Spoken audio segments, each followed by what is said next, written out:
যিসকল ব্যক্তিয়ে কম্পিউটাৰ শিকি আছে আৰু যিসকল ব্যক্তিয়ে কম্পিউটাৰ শিকিব বিচাৰে এই সকলোবোৰ ব্যক্তিৰ মনলৈ কিছুমান কম্পিউটাৰ সম্পৰ্কীয় প্ৰশ্ন আহি থাকে।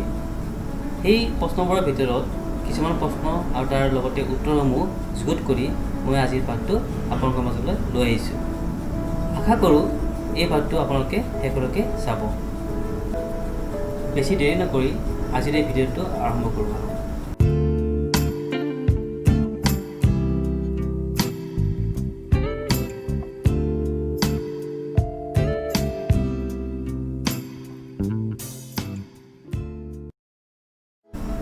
এই পাঠটোত যুগুত কৰা প্ৰশ্নবোৰৰ ভিতৰত প্ৰথমটো হৈছে কম্পিউটাৰে আমাৰ ভাষা বুজি পায়নে? এটা কম্পিউটাৰে আমাৰ কামসমূহ কেনেদৰে সম্পাদন কৰে যদিহে আমাৰ ভাষা বুজি নাপায়? এইটো হ'ল মোৰ প্ৰথম প্ৰশ্ন। আৰু দ্বিতীয়টো প্ৰশ্ন হৈছে ছফ্টৱেৰ, হাৰ্ডৱেৰ আৰু হিউমেনৱেৰনো কি?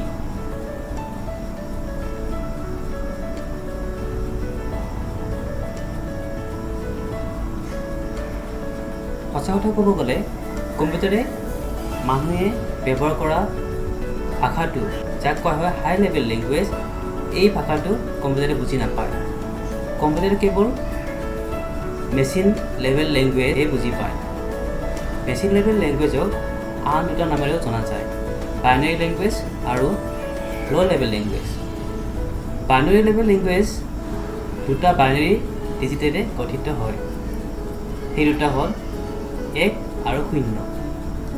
এই বাইনাৰী ডিজিট দুটাক কম্পিউটাৰ লেংগুৱেজত বিটছ বুলি কোৱা হয়।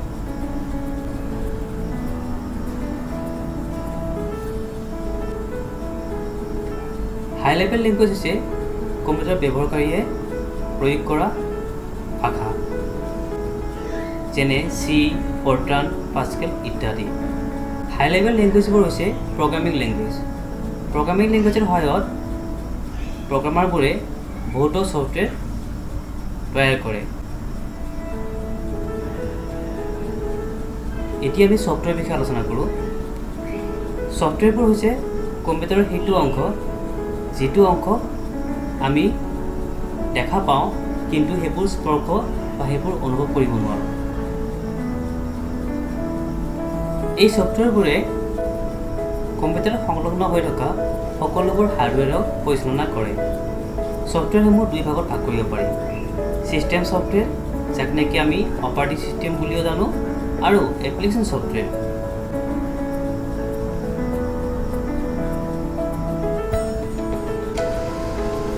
ছিষ্টেম ছফ্টৱেৰ বা অপাৰেটিং ছিষ্টেমে কম্পিউটাৰ আৰু ব্যৱহাৰকাৰীৰ মাজত যোগসূত্ৰ স্থাপন কৰে। ছিষ্টেম ছফ্টৱেৰ অবিহনে আমি এটা কম্পিউটাৰ চলাব নোৱাৰোঁ। আজিকালি ব্যৱহাৰ কৰা প্ৰায় সকলোবোৰ কম্পিউটাৰতে উইণ্ড'জ 10 অপাৰেটিং ছিষ্টেম আমি দেখিব পাওঁ।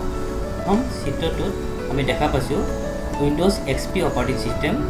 ইয়াৰ পিছত আমি দেখিছোঁ উইণ্ড'জ 7 অপাৰেটিং ছিষ্টেম, আৰু একেবাৰে তলত আমি বৰ্তমান ব্যৱহাৰ কৰি থকা উইণ্ড'জ 10 দেখিব পাইছোঁ।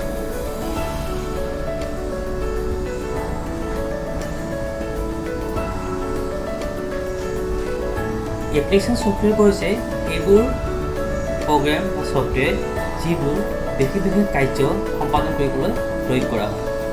ইয়াৰ চিত্ৰত আমি দেখিব পাইছোঁ MS Word, MS Excel আৰু MS PowerPoint। এই তিনিটা ছফ্টৱেৰে এটা অফিচত দৈনন্দিন ব্যৱহাৰ কৰা হয়। এতিয়া আমি ক'ব পাৰোঁ যে এপ্লিকেশ্যন ছফ্টৱেৰবোৰ আমি সদায় ব্যৱহাৰ কৰি থকা বা কাম কৰি থকা ছফ্টৱেৰসমূহকে কোৱা হয়।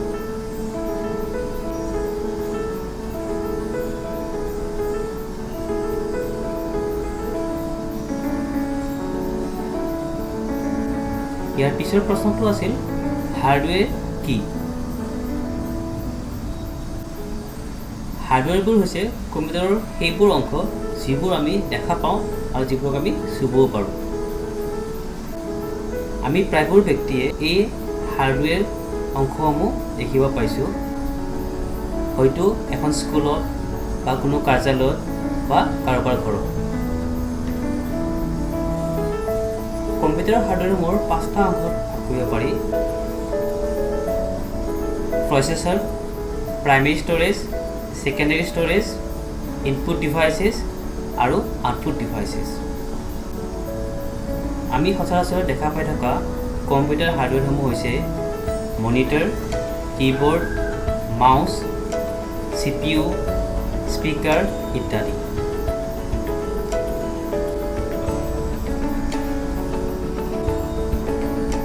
হিউমেনৱেৰ হৈছে সেইজন ব্যক্তি যিয়ে এটা কম্পিউটাৰৰ হাৰ্ডৱেৰ আৰু ছফ্টৱেৰসমূহ পৰিচালনা কৰিব পাৰে।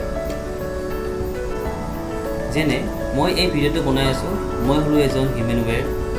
কোনো ডক্টৰে যদি এটা কম্পিউটাৰ ব্যৱহাৰ কৰে, ডক্টৰজন হ'ব হিউমেনৱেৰ।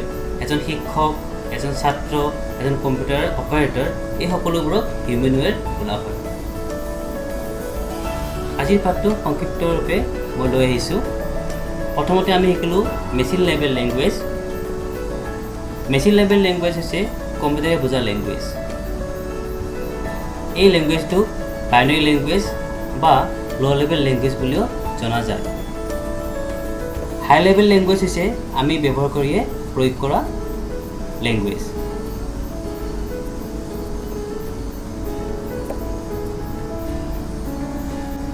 ছফ্টৱেৰ, হাৰ্ডৱেৰ আৰু হিউমেনৱেৰ এইকেইটা অংশৰ অবিহনে আমি কম্পিউটাৰ ছিষ্টেম এটা ভাবিবই নোৱাৰোঁ।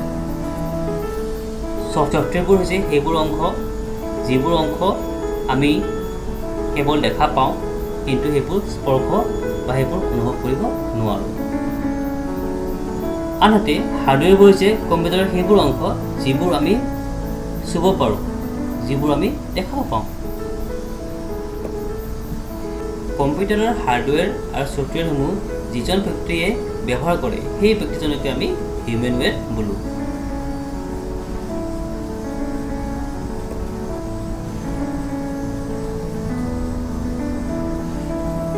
আজিৰ এই পাঠটো ইমানতে শেষ হ'ল। যদি এই পাঠটোৰ পৰা আপোনালোকৰ কিছু হ'লেও উপকাৰ হয়, তেন্তে মই নিজকে সুখী বুলি ভাবিম। এই পাঠটোৰ ওপৰত যদি আপোনালোকৰ কিবা সুধিব লগা থাকে, তেন্তে এই ভিডিঅ'টোৰ তলত আপোনালোকে মোক কমেণ্ট কৰিব পাৰে, অথবা তলত দিয়া ইমেইল আইডিটোত আপোনালোকে মোক ইমেইলো কৰিব পাৰে। আমাৰ এটা ব্লগ আছে, ব্লগ এড্ৰেছটো তলত দি থোৱা আছে, আপোনালোকে এই ব্লগত গৈও আমাক ফ'ল' কৰিব পাৰে। আজিলৈ এৰিছোঁ, ধন্যবাদ।